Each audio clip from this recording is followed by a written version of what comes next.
দেখো বন্ধুরা, রাস্তাটা পুরো কিন্তু ফাঁকা। আর দেখো 40-এর মধ্যে আমি গাড়ি চালাচ্ছি, বেশি স্পিডেও দিতে পারছি না, বেশি কমেও দিতে পারছি না, কারণ বোলপুর থেকে অনেকটা দূরে এসেছি। আর কোথায় যাচ্ছি অবশ্য তোমাদেরকে বলেছিলাম সঙ্গে থাকো, তোমাদেরকে অবশ্যই দেখাবো বলেছিলাম। আর হ্যাঁ, দেখছো ফুল দিয়ে পুরো সাজানো, এটা হচ্ছে বাইরের গেট। হ্যাঁ, আমি কালী পুজোর দিন মায়ের কাছে পুজো দিতে এসেছিলাম। আর বোলপুর থেকে অনেকটা দূরে, তোমাকে আবার বলছি। আর মায়ের কাছে চাওয়ার অনেক কিছুই ইচ্ছা আছে, তাই জন্যেই মাকে মেয়ে প্রথমে ধূপ আর মোমবাতি দিয়ে পুজো করে নিল। আর মায়ের মূর্তিও এখন আনা হয়ে গেছে, আর মায়ের ফটোতেও প্রণাম করা হয়ে গেছে।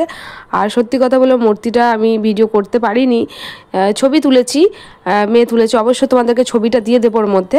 আর মায়ের কাছে তো অনেক কিছু চাওয়ার ছিল, আর চারিদিকটা খুব সুন্দর লাগছিল। আর এটার নামটা আমি বলে দিচ্ছি, বীরভূমের মধ্যে বঙ্গছত্র একটি গ্রামের মধ্যে মা এসেছেন। আর মায়ের অনেক কিছু কাহিনী আছে, সেটা আমিও জানি না, আমার কাছে বই আছে, অবশ্য যেদিন পড়বো সেদিনকে সমস্ত কাহিনী বলবো।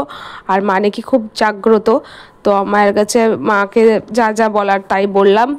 আর পুজো দিতে এলাম, আমি তো আর আসতে পারবো না। যাই হোক, ভিডিওটা ভালো লাগলে অবশ্যই লাইক কমেন্ট শেয়ার অবশ্যই করে, আর তোমাদের ভালো